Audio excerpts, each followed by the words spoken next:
बिखारेन, मुझे पढ़ना नहीं आता। प्रॉफिट मोहम्मद सल्लल्लाहु अलैहि वसल्लम कहते हैं third time when he insisted again, इकरा पढ़िए, मैंने कहा मुझे पढ़ना नहीं आता। फोर्थ टाइम जिब्राइल ने कहा इकरा बिस्मि रब्बिकल लज़ी खलक, पढ़िए उस रब के नाम से जिसने आपको पैदा फरमाया है। और प्रॉफिट मोहम्मद सल्लल्लाहु अलैहि वसल्लम कहते हैं कि उसके बाद मैं रिपीट करना शुरू किया जो भी जिब्राइल अलैहिस्सलाम मुझे पढ़ाते। यहाँ से आपके मैसेंजरहुड और प्रॉफिटहुड की शुरुआत है। और 40 ईयर्स से लेकर 63 ईयर्स तक, 23 ईयर्स में ये पूरा कुरान अलग अलग टाइम पर प्रॉफिट मोहम्मद सल्लल्लाहु अलैहि वसल्लम को रेविलेशन के तौर पर दिया गया। ये जो कुरान मेरे हाथ में है, इस कुरान के बारे में एक छोटी सी एक दो बातें बताता चलूं ताकि मैसेंजरहुड का जो पर्पस है प्रॉफिट मोहम्मद सल्लल्लाहु अलैहि वसल्लम के क्लियरली समझ में आए। ये कुरान को तमाम मुसलमान without any difference of opinion, जितने भी मुस्लिम ग्रुप्स है, they might be divided on various issues, but unanimously all the Sunni and Shia Muslims, तमाम सुन्नी और शिया मुसलमान कुरान के बारे मुत्तफिक तौर पे, इसके बारे में मुत्तफिक तौर पर एक बात को मानते हैं कि कुरान का हर लफ्ज अल्लाह सुब्हानहू व तआला का कलाम है। Every Muslim believes that this Quran is a 100% verbatim word of Allah subhanahu wa ta'ala alone. Not a single word in the Quran is of any human being, including Prophet Muhammad sallallahu alaihi wasallam. हम मुसलमान पूरे मुत्तफिक तौर पर मानते हैं कि कुरान का कोई भी लफ्ज मोहम्मद सल्लल्लाहु अलैहि वसल्लम का नहीं है, बल्कि ये खालिस अल्लाह सुब्हानहू व तआला का कलाम है। प्रॉफिट मोहम्मद सल्लल्लाहु अलैहि वसल्लम ने जो भी टीचिंग्स दी है वो अलग बुक्स में रिकॉर्डेड है। फॉर एग्जाम्पल, सही Bukhari is considered to be the most authentic books on the compilation of the sayings of Prophet Muhammad sallallahu alaihi wasallam. इसी तरह Sahih Muslim is considered to be the next most authentic book after Sahih Bukhari on the compilation of the sayings of Prophet Muhammad sallallahu alaihi wasallam. यानी नबी सल्लल्लाहु अलैहि वसल्लम ने जो भी फरमाया, उनकी जानिब से हुक्म दिया, तालीमात दिए, उसको अलग किताबों में रिकॉर्ड किया गया है, जिनमें से मुस्लिम्स कुरान के बाद सही बुखारी और सही मुस्लिम को सबसे बड़ा दर्जा देते हैं। लेकिन कुरान के बारे में एवरी मुस्लिम इज क्लियर कि कुरान का कोई भी लफ्ज प्रॉफिट मोहम्मद सल्लल्लाहु अलैहि वसल्लम का अपना लफ्ज नहीं है। इसके अलावा ये जो कुरान मजीद है, ये कुरान दुनिया की एक ही ऐसी किताब है, this Quran is the only book on the face of the earth religious, मजहबी ऐसी किताब है, धार्मिक ऐसी पुस्तक है जो कई दुनिया के मिलियंस को मुकम्मल तौर पर 100% मेमोराइज्ड है। दुनिया की कोई मजहबी किताब कुरान के सिवा आज दुनिया में ऐसी मौजूद ही नहीं है जिसको उसके फॉलोअर्स ने मुकम्मल तौर पर मेमोराइज किया हो।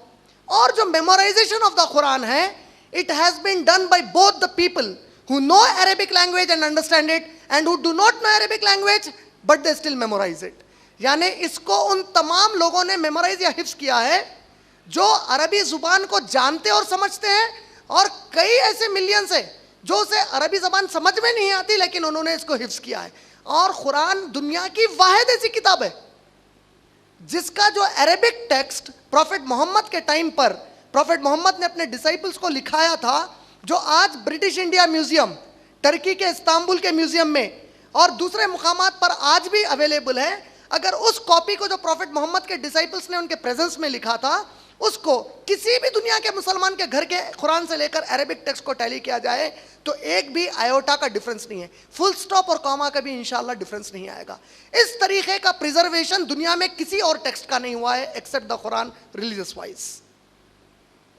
इस कुरान को अल्लाह सुब्हानहू व तआला ने प्रॉफिट मोहम्मद सल्लल्लाहु अलैहि वसल्लम पर नाजिल किया to guide the entire mankind, to guide Muslims and the non Muslims, ताकि इसके जरिए से, कुरान के जरिए से इंसानों को, तमाम मुसलमानों और गैर मुसलमानों को हिदायत दी जाए।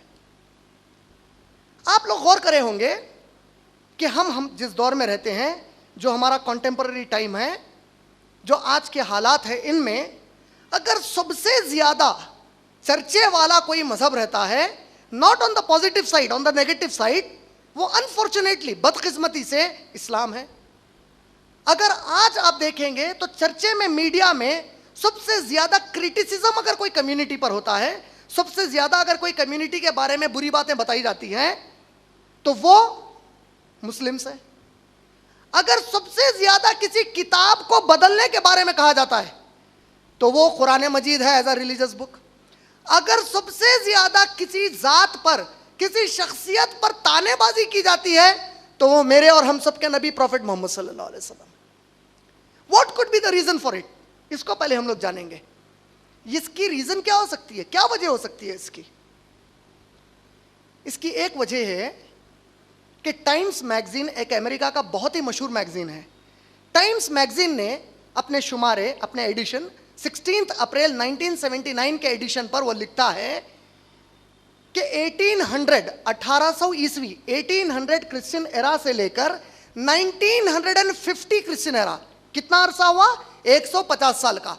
1800 से लेकर 1950 ईस्वी तक सिर्फ इस्लाम के खिलाफ 60,000 बुक्स लिखे गए हैं। इस्लाम के खिलाफ टाइम्स मैगजीन 16 अप्रैल 1979 कहता है कि सिर्फ इस्लाम के खिलाफ 60,000 किताबें इन 150 साल में लिखे गए हैं।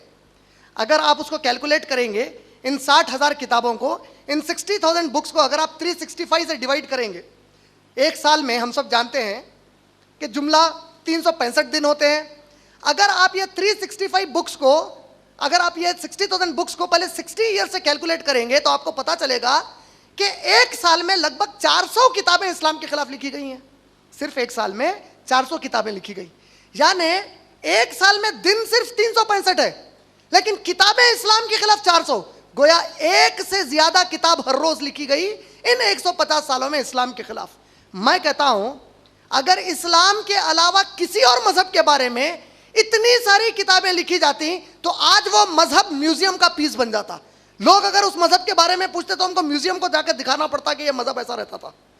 माशाअल्लाह, चूंकि अल्लाह का दीन खालिस है, जिसे खिरात में कारी ने रिसाइट किया था सूरह फतह की आयत नंबर 28, सूरह फतह सूरह नंबर 48 आयत नंबर 28, यही आयत सूरह तौबा सूरह नंबर 9 आयत नंबर 33 और सूरह सफ सूरह नंबर 61 आयत नंबर 9 में भी अल्लाह ने रिपीट किया है, जिसमें अल्लाह ताला फरमाते हैं हुवल्लज़ी अरसला रसूलहू बिल हुदा व दीनिल हक़ लियुज़हिरहू अलद्दीन कुल्ली वलौ करिहल मुशरिकून।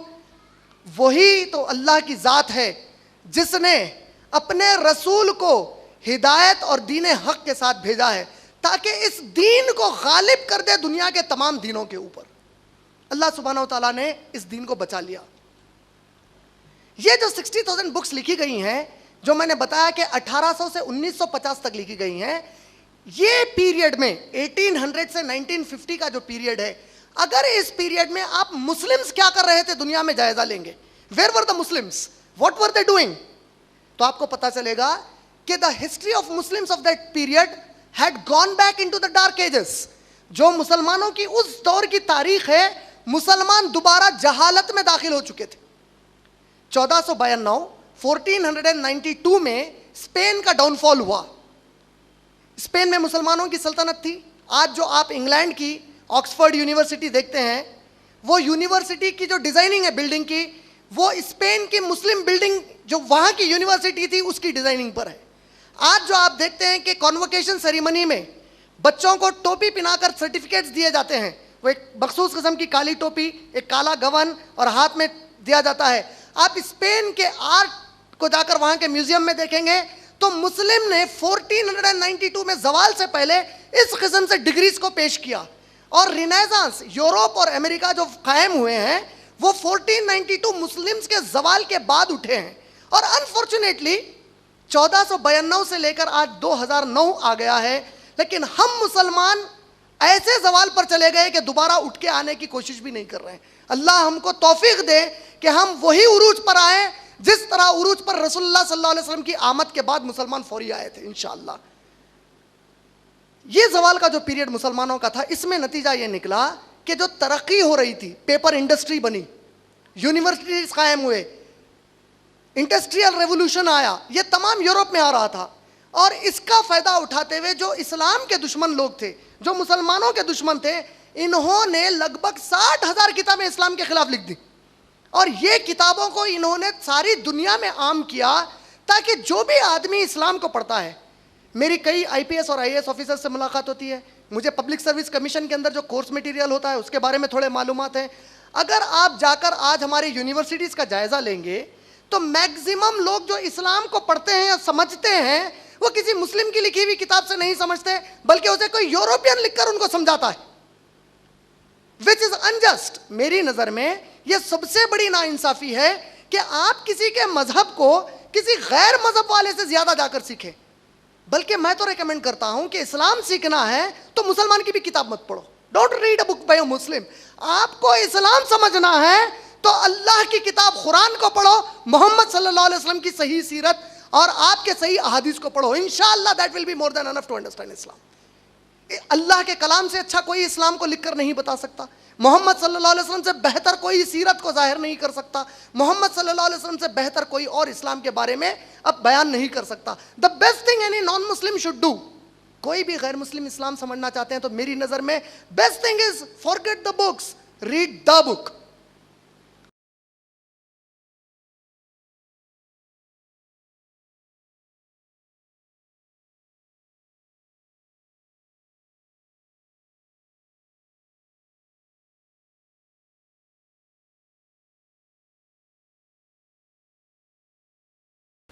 अल्लाह के कलाम से अच्छा कोई इस्लाम को लिखकर नहीं बता सकता, मोहम्मद सल्लल्लाहु अलैहि वसल्लम से बेहतर कोई सीरत को जाहिर नहीं कर सकता, मोहम्मद सल्लल्लाहु अलैहि वसल्लम से बेहतर कोई और इस्लाम के बारे में अब बयान नहीं कर सकता। The best thing any non Muslim should do, कोई भी गैर मुस्लिम इस्लाम समझना चाहते हैं तो मेरी नजर में best thing is forget the books, read the book. दूसरी तमाम किताबों को छोड़ दो, अल किताब को आप पढ़ो, आपको एग्जैक्ट इस्लाम क्या है समझ में आ जाएगा। लेकिन अनफॉर्चुनेटली आज इस किताब से हमने देखा है कि तमाम गैर मुस्लिम नावाकिफ भी हैं और दूर भी हो गए हैं। जो दूसरा मेरी नज़र में वजह है नबी सल्लल्लाहु अलैहि वसल्लम के, कुरान के और इस्लाम के बारे में गलत फहमियों का, वो ये है कि इंग्लिश में एक कहावत है, कहावत कहती है it is not the activeness of the rascals that spoils the society, it is the inactiveness of the good people that spoils the society. ये बदमाश किस्म के जो लोग होते हैं, जो दंगा फसाद करने वाले लोग होते हैं, जो टेररिस्ट होते हैं, जो एंटी सोशल एलिमेंट होते हैं, इनके बुरे कामों की वजह से दुनिया में बुराई नहीं आती। लेकिन अच्छे लोग जब खामोश हो जाते हैं उसकी वजह से दुनिया में बुराई आती है। अल्लाह सुब्हानहू तआला ने हम सबको, अल्लाह सुब्हानहू तआला ने कुरान में हम सबको सूरह आल इमरान सूरह नंबर 3 की आयत नंबर 110 में कहा, कुंतुम खैरा उम्मतिन, तुम दुनिया की सबसे अच्छी कम्युनिटी हो, उखरिजत लिन्नास, जो तमाम बाकी के इंसानों के लिए निकाली गई हो, तामरूना बिल मारूफ, तुम इन लोगों को नेकी का हुक्म देते हो, व तनहौना अनिल मुनकर, और तुम इनको बुराइयों से रोकते हो, व तुमिनूना बिल्लाह, और तुम लोग अल्लाह पर भी ईमान रखते हो। अनफॉर्चुनेटली हमने अच्छी बात को दूसरों तक पहुंचाने का काम छोड़ दिया है। नतीजतन इस्लाम के बारे में, कुरान के बारे में, प्रॉफिट मोहम्मद सल्लल्लाहु अलैहि वसल्लम के बारे में और ख़ुद हम मुस्लिम्स के बारे में कई गलत फहमियाँ फैल चुकी हैं। तो इंशाअल्लाह आप और हम सब मिलकर ये तय करें इंशाअल्लाह यहाँ से निकलने से पहले आज, कि हम जहाँ पर भी जाएंगे अब इस्लाम की जो भी छोटी मोटी हमें बातें मालूम है वो फ़ौरन दूसरों तक पहुँचाने वाले बन जाएंगे इंशाअल्लाह। मोहम्मद सल्लल्लाहु अलैहि वसल्लम के बारे में जो गलतफहमियाँ लोगों ने आम की हैं, मैं चाहता हूँ आप लोगों के सामने चंद टॉप एमिनेंट नॉन मुस्लिम्स जो थे, एमिनेंट नॉन मुस्लिम्स का मतलब ऐसे नॉन मुस्लिम राइटर्स या हिस्टोरियंस या ऐसे नॉन मुस्लिम रेवरेंट्स, ऐसे नॉन मुस्लिम क्रिश्चियन स्कॉलर्स वगैरह के जो कुछ ऐसे जुमले बताऊं ताकि आम आदमी को समझ में आए कि एक जो इल्म वाला आदमी है, एक जो इंटेलेक्चुअल है, एक पढ़ा लिखा आदमी है, एक अनबायस्ड आदमी है, इम्पार्शियल कोई अगर आदमी है, कोई नाइंसाफ नहीं है, कोई अच्छा इंसाफ करने वाला, समझदार, अकल रखने वाला, ईमानदार है, तो वो प्रॉफिट मोहम्मद सल्लल्लाहु अलैहि वसल्लम के बारे में बीइंग ए नॉन मुस्लिम क्या कहता है। थॉमस कैरलाइल को दुनिया एक बहुत बड़े मुअर्रिख के तौर पर जानती है। थॉमस कैरलाइल को दुनिया एक बहुत बड़े हिस्टोरियन के तौर पर जानती है। और थॉमस कैरलाइल ने 1840 में एक किताब लिखी जिसका नाम था hero and hero worship, heroes and hero worship and the heroic deeds. इस किताब में वो लिखता है, the lies which well meaning zeal has surrounded around this man is disgraceful to ourselves only। वो कहता है जो झूठ बड़े ही चालाकी से तैयार करके मोहम्मद सल्लल्लाहु अलैहि वसल्लम के अतराफ घुमाई गई है, उनकी शख्सियत के बारे में जो तोहमतें उन पर घुमाई गई हैं, इन बातों को घुमाने के बाद घुमाने वालों को चाहिए कि वो शर्मिंदगी से अपने आप को बेशर्म महसूस कर ले। और वो कंटिन्यू करते हुए कहता है, a silent great soul, prophet Muhammad सल्लल्लाहु अलैहि वसल्लम के बारे में कहता है कि बड़ी ही खामोश और एक अजीम जाते मुबारक, one of that who can not but be earnest, ये वो उन लोगों में से एक थे जो चाहते हुए भी कोई गलत काम नहीं कर पाते थे।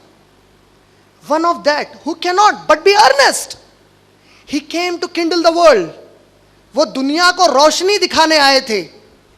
The world's maker had ordered so, दुनिया को पैदा करने वाले ने उन्हें ऐसा करने का हुक्म दिया था। थॉमस कैरलाइल के अलावा डी लेसी ओलियरी एक और हिस्टोरियन है, एक मशहूर आदमी है। डी लेसी ओलियरी ने एक किताब लिखी 1923 में, वो लंदन से पब्लिश हुई, जिसका नाम था इस्लाम एट द क्रॉस रोड। इस किताब के पेज नंबर 8 सफ़ा नंबर 8 पर वो लिखता है, हिस्ट्री मेक्स इट क्लियर, तारीख इस बात को खोलकर पेश कर देती है, साफ कर देती है। History makes it clear how ever the legends of fanatical Muslims sweeping through the world and forcing Islam at the point of the sword upon the conquered races is one of the most fantastically absurd myths that the historians have ever presented. वो कहते हैं कि तारीख ने इस बात को खोल कर बयान कर दिया है कि चाहे तुम कुछ भी तरीके से पेश कर लो इस बात को, कि जो इस्लाम के शुरू करने वाले लोग थे, जिसे वो कहता है नबी सल्लल्लाहु अलैहि वसल्लम और सहाबा, कि इन लोगों पर ये जो बात तोहमत के तौर पर डाली गई है कि इन लोगों ने तलवार के जोर पर इस्लाम को पेश किया और जबरन उनको मुसलमान किया, जो खानदानों पर, जो कबीलों पर, जो नेशंस पर ये लोग कब्जा करते थे, ये तोहमत एक ऐसी बेवकूफ़ी की बात है जो तारीख की किताबों में बार बार दोहराई गई है। इसी तरह एक और नॉन मुस्लिम ए टिसॉन नामी है, ये भी एक बड़े गैर मुस्लिम हिस्टोरियन है। ए टिसॉन ने एक किताब 1951 में लिखी जिसका नाम था इस्लाम। वो इस किताब में लिखते हैं, the picture of a Muslim soldier forwarding advancing with a sword in one hand and with the Quran in the other hand is quite false. वो कहता है कि ये जो तस्वीर बनाई गई थी, जो शायद हम लोगों में मौजूद हमारे बुजुर्गों ने देखी होगी, हमारे सामने तो वो तस्वीर बहुत कम आई है, लेकिन सुना था कि अक्सर ये तस्वीर वेस्टर्न कंट्रीज़ में बड़ी आम हुई थी। तस्वीर में दिखाया जाता था कि एक अरब मुसलमान की तरह एक कोई मुसलमान कपड़े पहना है, उसके एक हाथ में तलवार है और दूसरे हाथ में कुरान है।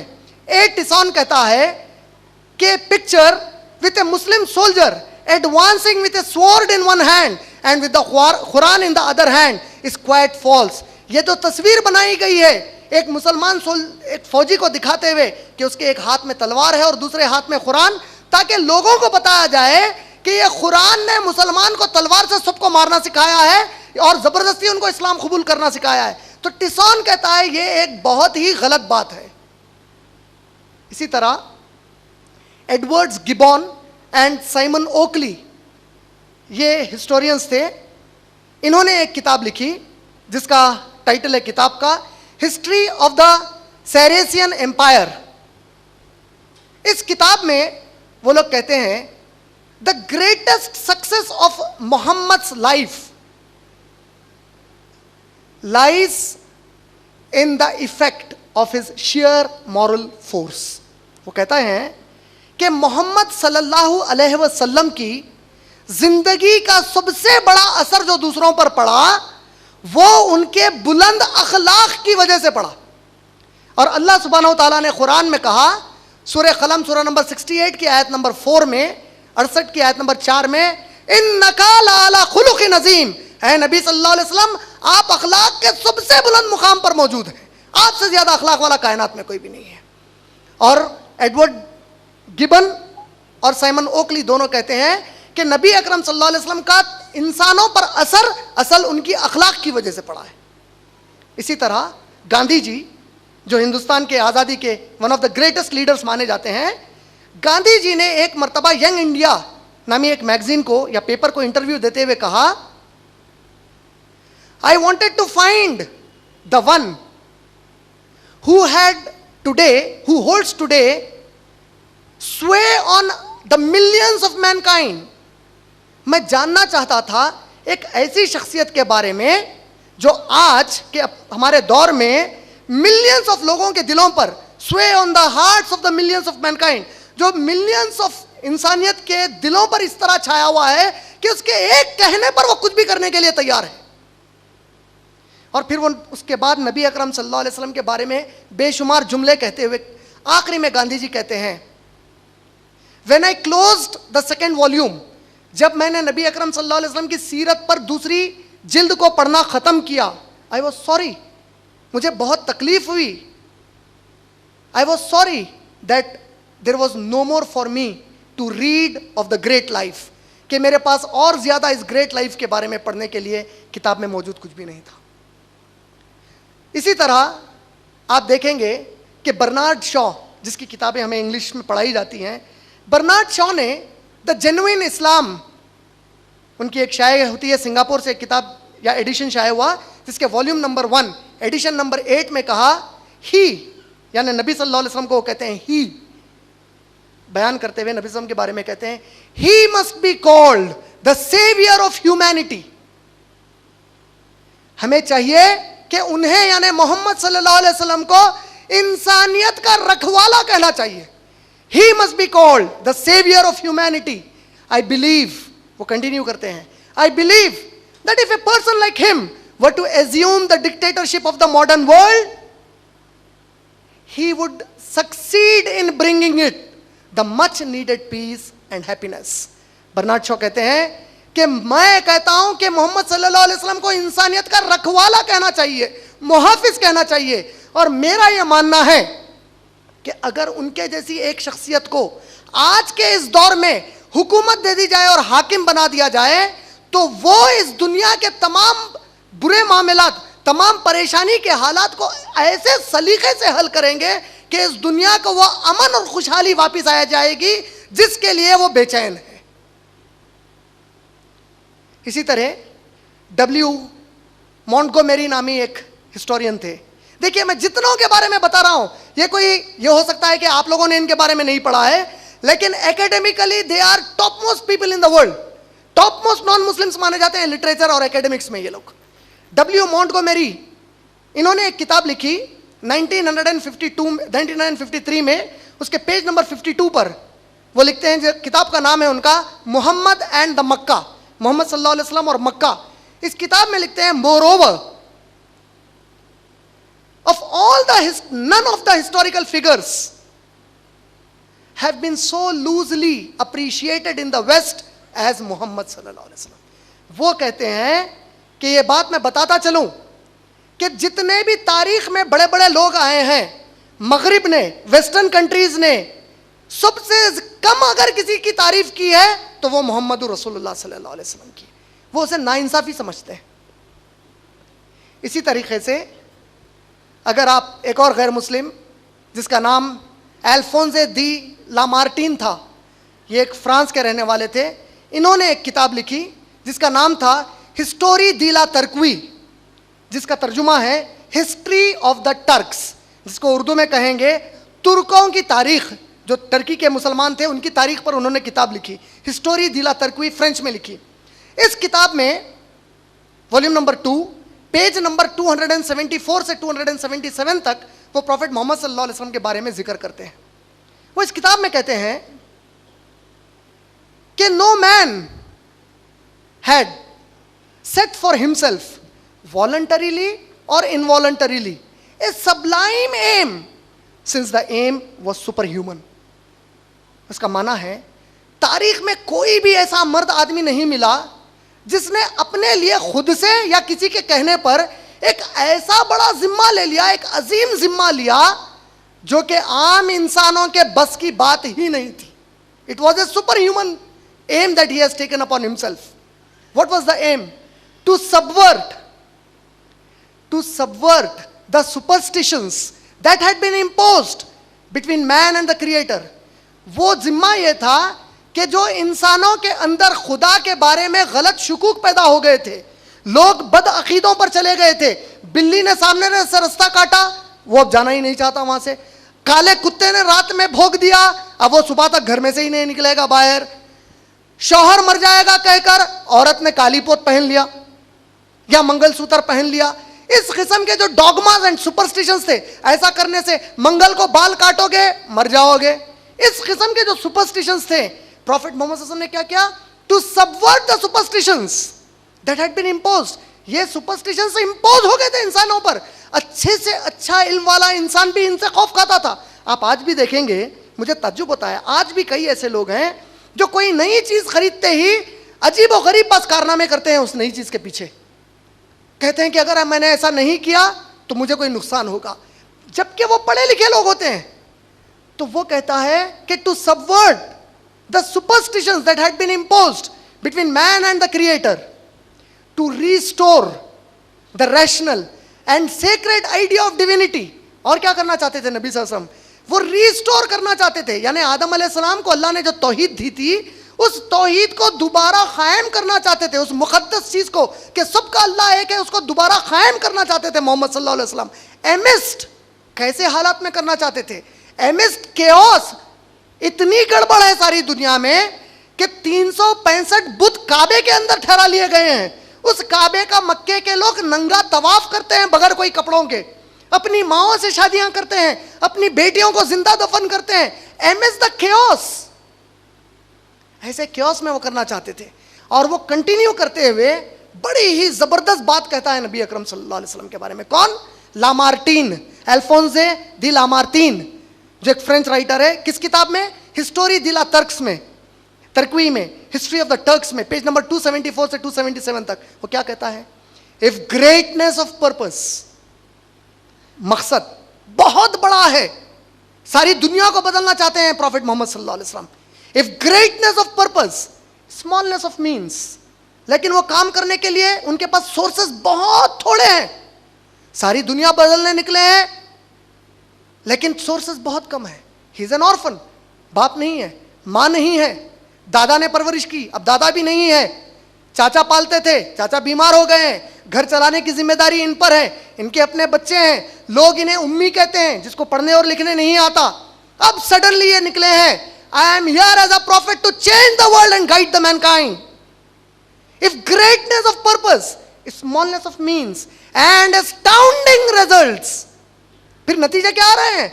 एनसाइक्लोपीडिया ब्रिटानिका आज रिकॉर्ड करता है, the greatest revolution in human history is the Islamic revolution by Mohammed सल्लल्लाहु अलैहि वसल्लम। सबसे बड़ा इनकलाब अगर दुनिया में कोई आया है तो वो जो मोहम्मद रसूलुल्लाह सल्लल्लाहु अलैहि वसल्लम ने इस्लाम के नाम पर लाया था। Greatness of purpose, smallness of means, astounding results are the three criterias to जज एनी ह्यूमन जीनियस। अगर ये तीन पैमाने हैं किसी भी बड़े कारनामे को जज करने के, इंसान को समझने के कि इंसान की सलाहियत क्या है, if these three criterias are, if these three are the criteria to judge any human genius, who can dare compare any man in history with Muhammad sallallahu alaihi wasallam? वो कहता है किसमें हिम्मत है कि वो दुनिया के तारीख में किसी भी इंसान को मोहम्मद सल्लल्लाहु अलैहि वसल्लम से मुकाबले में खड़ा कर दे। Then he continues, आगे बढ़ते हुए वो कहता है, फिलोसोफर, फलसफी थे मोहम्मद सल्लल्लाहु अलैहि वसल्लम। वो कहता है ओरेटर, तकरीर करते थे तो कई लोगों को हिला कर रख दिया। ओरेटर, एपोजल, नबी थे। लेजिस्लेटर, खवानीन बना रहे हैं, लोग मान रहे हैं। वॉरियर, जंग भी कर रहे हैं नबी अकरम सल्लल्लाहु अलैहि वसल्लम। कॉन्करर ऑफ आइडियाज, आप कोई मशवरे दे रहे हैं तो लोग अपनी जिंदगियों को बदल रहे हैं आपके मशवरों से सल्लल्लाहु अलैहि वसल्लम के। He says philosopher, orator, apostle, legislator, warrior, conqueror of ideas, restorer of rational dogmas, of a cult without any images. जिसने रिस्टोर किया ऐसे मुकाम पर जहां पे काबे में 365 बुत थे, उन्होंने वहां पर वापस लाया उस अकीदे को कि एक अल्लाह है जिसकी कोई तस्वीर और रूप नहीं बनाया जा सकता, और मनवा दिया उन सबको। Restorer of rational dogmas of a cult without any images, the founder of 20 terrestrial empires and 1 spiritual empire, जिसने 20 बड़े कबीलों को जमा किया और उन सबको ला इलाहा इल्लल्लाह के तहत जमा कर दिया। दैट इज मोहम्मद, वो कहता है सल्लल्लाहु अलैहि वसल्लम।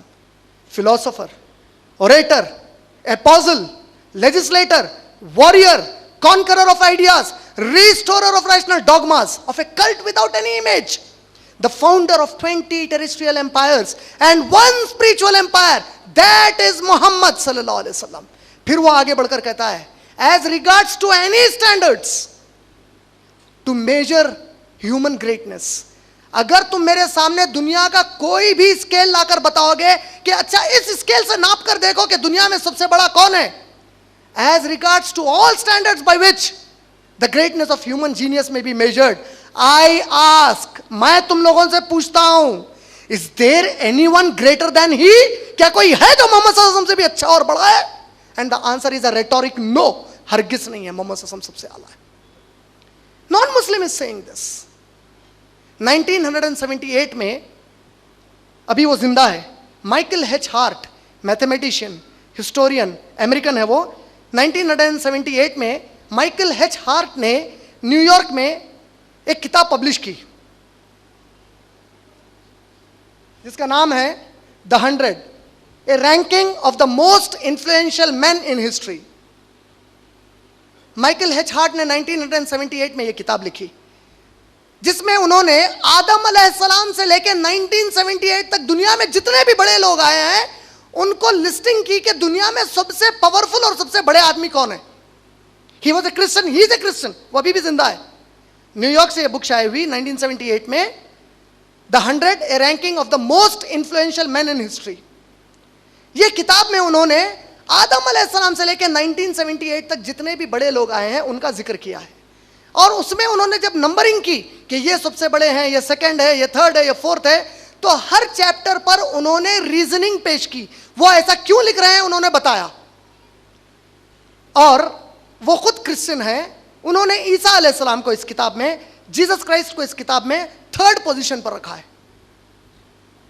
उन्होंने उमर इब्न खत्ताब को 52nd पोजीशन पर रखा है. अशोका को 53rd पोजीशन पर रखा है. महात्मा गांधी को 100 में भी इंक्लूड नहीं किया, 107th पोजीशन पर महात्मा गांधी को उन्होंने रखा है. 2nd पोजीशन पर उन्होंने आइजैक न्यूटन को रखा है. और वो अपनी लिस्टिंग में कहते हैं मैंने इसलिए ऐसा किया है कि इनकी वजह से इंसानों पर असरात क्या पड़े, कितना इंसानों को फायदा पहुंचा है, इस वजह से किया. और नंबर 1 पोजीशन पर मोहम्मद सल्लल्लाहु अलैहि वसल्लम को रखा है. इस किताब की पेज नंबर 33 पर वो कहते हैं, my choice of Mohammed to lead the list of the most powerful man in history. मेरी ये पसंद कि मोहम्मद सल्लल्लाहु अलैहि वसल्लम 1st पोजीशन पर रहे तमाम दुनिया के पावरफुल लोगों की लिस्ट में. मैं सरप्राइज सम रीडर्स, इससे चंद मेरे रीडर्स बड़े ताज्जुब में पड़ जाएंगे. And may be question by others, और हो सकता है कि कुछ रीडर्स मुझे आके सवाल भी करें ये क्या है भाई. But no man in history, वो कहते हैं but no man in history, तारीख में कोई भी इंसान has not been so supremely successful on both religious and secular level. वो कहते हैं कि तारीख में कोई भी इंसान मजहब या सेक्युलरिज्म में नबी अकरम सल्लल्लाहु अलैहि वसल्लम के उतना कामयाब नहीं हो सका.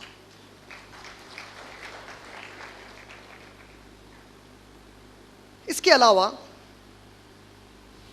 मोहम्मद सल्लल्लाहु अलैहि वसल्लम के बारे में हमारे कई गैर मुस्लिम एक और बात नहीं जानते कि मोहम्मद सल्लल्लाहु अलैहि वसल्लम का जिक्र सिर्फ कुरान में नहीं आया है.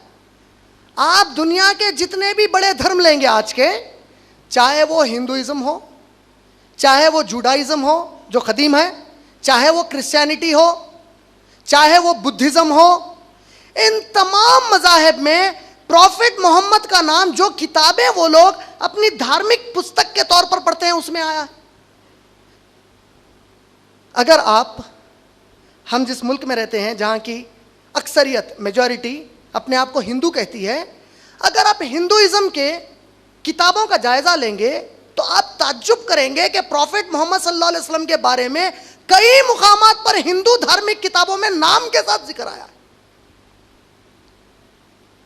प्रॉफिट मोहम्मद सल्लल्लाहु अलैहि वसल्लम के बारे में उससे पहले मैं एक छोटा तारुफ दे दूं कि हिंदुओं की जो धार्मिक किताबें हैं मशहूर, उनमें वेदास सबसे अहम है. वेद शास्त्र जिसे वो कहते हैं, जुमला 4 वेद शास्त्र हैं. ये कंसाइज फॉर्म ऑफ वेदास हैं। हमारे IREF के लाइब्रेरी में हैदराबाद में इनके पूरे वॉल्यूम्स हैं, ऋग्वेदा, अथर्ववेदा, यजुर्वेदा और सामवेदा, इसके कई वॉल्यूम्स हैं। ये 4 सबसे प्राइमरी वेदास हैं, सबसे अहम वेदास हैं। हिंदू भाई मानते हैं कि वेद शास्त्र को खुदा ने नाजिल किया था लगभग 4500 साल पहले, और इसी के बाद वेद शास्त्र के बाद वो लोग उपनिषद को बड़ी तरजीह देते हैं, जो वो कहते हैं कि वेद शास्त्र की तफसीर या तशरीह है। और उसके बाद वो लोग तरजीह देते हैं पुराणास को। पुराणास में कई किस्म के पुराना है, जिनमें से एक भविष्य पुराना है, भागवता पुराना है, काल की पुराना है, इस तरीके से कई पुराना है। अगर आप देखेंगे तो यह है भविष्य पुराना। यह भविष्य पुराना, भविष्य कहते हैं फ्यूचर को। भविष्य पुराना में प्रतिसारक पर्व 3, खंड 3, अध्याय 3, श्लोका नंबर 5 से लेकर 8 तक। भविष्य पुराना, प्रतिसारक पर्व 3, अध्याय 3, खंड 3, श्लोका नंबर 5 to 8 में प्रॉफिट मोहम्मद का जिक्र आया है। और इसमें श्लोका नंबर 6 में बाज़ाब्ता मोहम्मद कहकर नाम आया है। यह कहता है एक मलेचा आएंगे, मलेचा संस्कृत वर्ड है जिसका तर्जुमा है फॉरेनर। इंडियंस के लिए prophet Mohammed is a foreigner. एक मलेचा आएंगे अपने साथियों के साथ और उनका नाम मोहम्मद होगा, नाम के साथ आया है। अगर आप यही भविष्य पुराना पढ़ेंगे, प्रतिसारक पर्व 3, अध्याय 3, खंड 3, श्लोका नंबर 10 से लेकर 27 तक, प्रति पर्व सारक 3, अध्याय 3, खंड 3, श्लोका नंबर 10 to 27, उसमें कहा गया है, ऐ राजा भोज, तुझे घबराने की जरूरत नहीं है। आर्य धर्म, प्योर रिलीजन, ओरिजिनल रिलीजन जो खराब हो चुका है, उसे मोहम्मद आए हैं अच्छा करने के लिए। तुझे उन तक जाने की जरूरत नहीं है, उनकी तालीम तेरे पास आ जाएगी।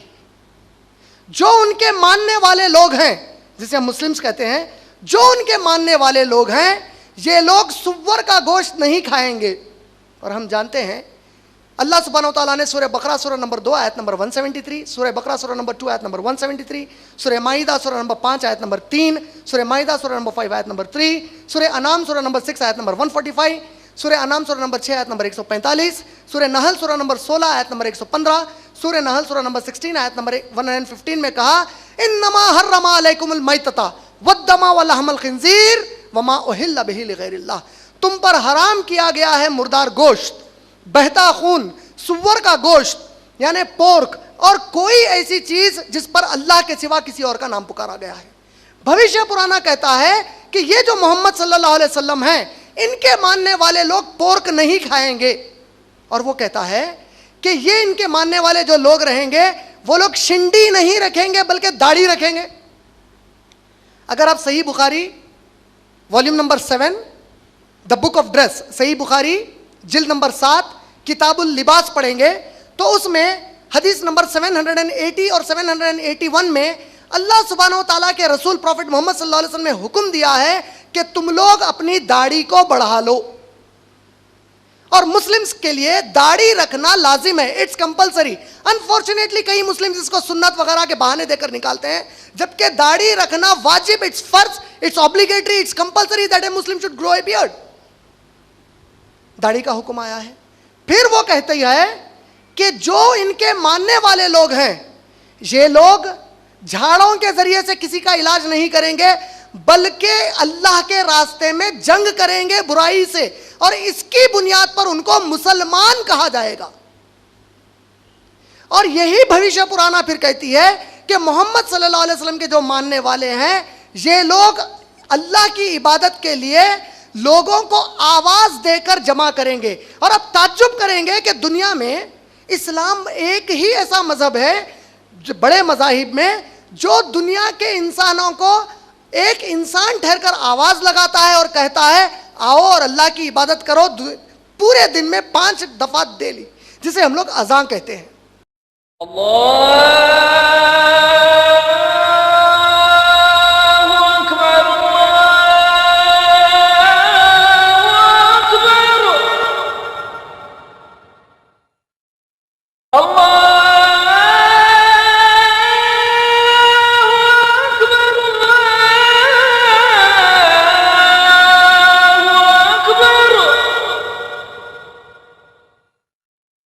अशहदु अल्ला इलाहा इल्लल्लाह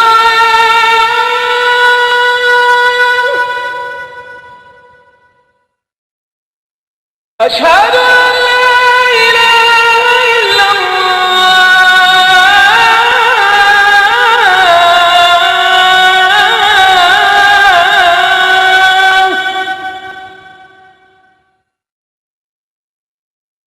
अशहदु अन्ना मुहम्मदर रसूलुल्लाह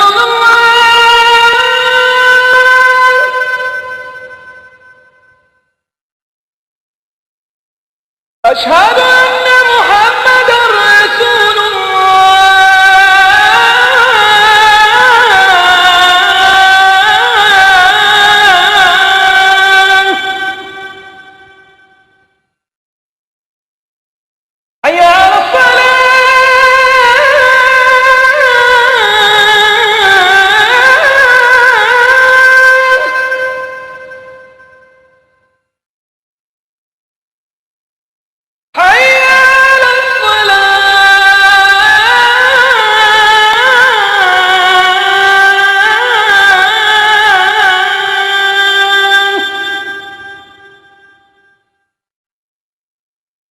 हय्या अलस सलाह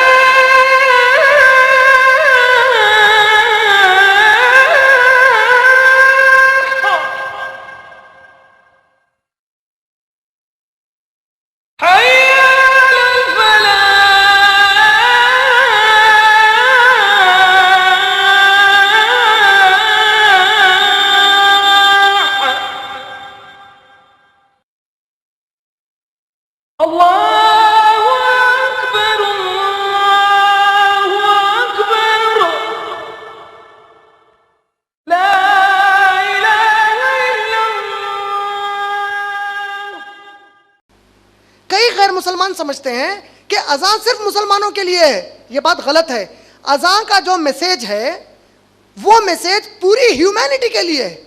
अजान का मैसेज जो अजान दी जाती है रोजाना वो है अल्लाहु अकबर अल्लाहु अकबर अल्लाहु अकबर अल्लाहु अकबर। अल्लाह सबसे बड़ा है, अल्लाह सबसे बड़ा है, अल्लाह सबसे बड़ा है, अल्लाह सबसे बड़ा है। प्रॉफेट मोहम्मद ने कहा कि जब कोई ये अजान दे तो आम मुस्लिम को चाहिए कि यही रिपीट करता जाए, वो भी कि अल्लाह सबसे बड़ा है। बाज़ गैर मुस्लिमों को ये गलतफहमी है कि मुसलमान अजान में मुग़ल आज़म एम्परर अकबर का नाम लेते हैं अल्लाह के साथ।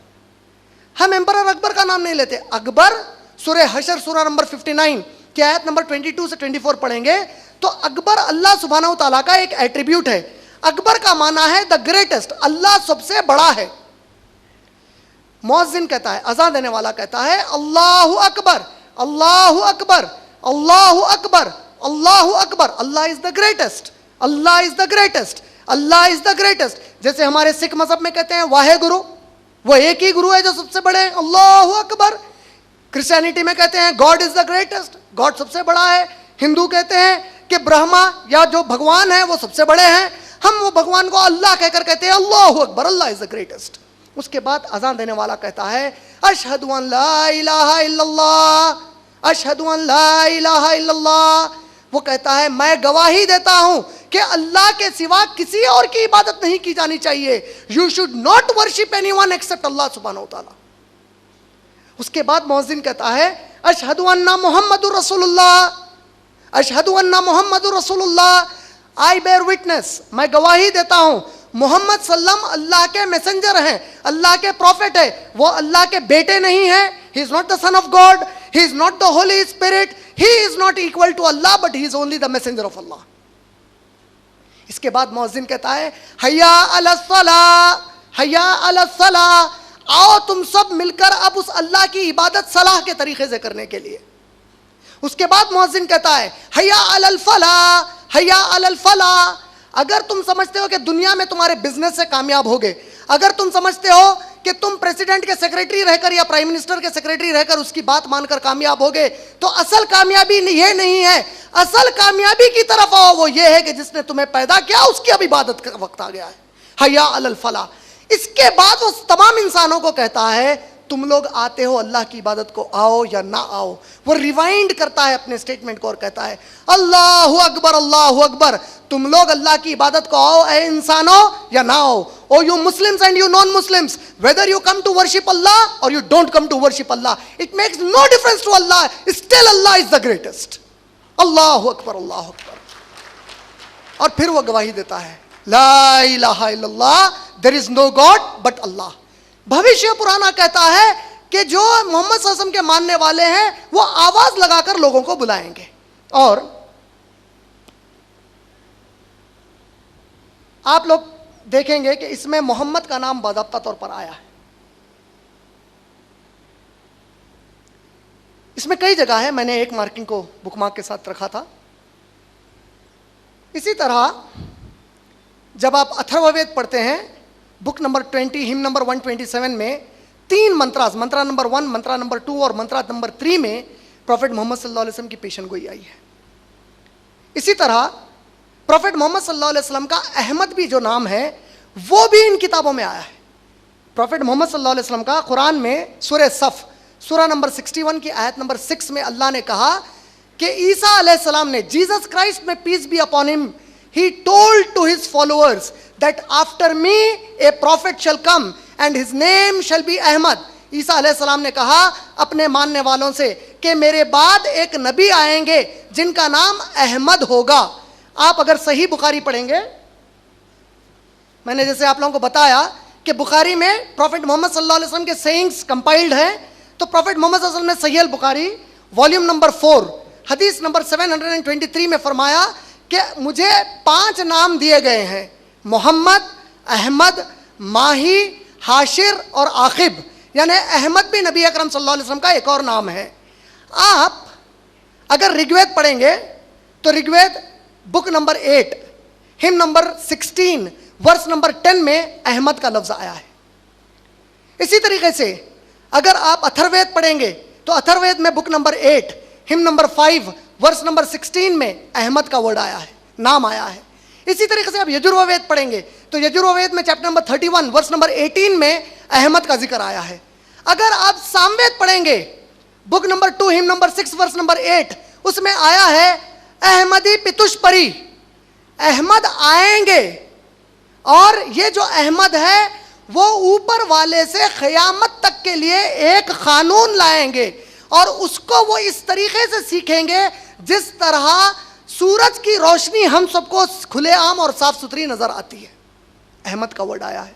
इसी तरह जैसे मैंने शुरू में अपनी तकरीर के बताया कि जो मोहम्मद वर्ड है अरबिक का, उसका माना होता है तारीफ जिसकी की गई हो, the one who has been praised.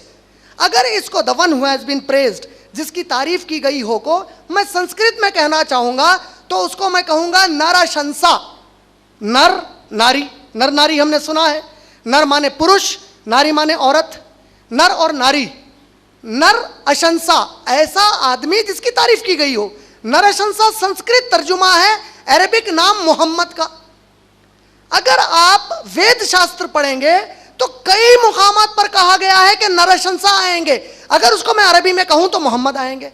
आप Rigveda book number 1 hymn number 13 verse number 3, किताब नंबर 1 बाब नंबर 13 और उसकी जो जुमला number 3, Rigveda book number 1 hymn number 18 verse number 9, Rigveda book number 1 hymn number 64 verse number 3, Rigveda book number 1 hymn number 106 verse number 4, Rigveda book number 1 hymn number 142 verse number 3,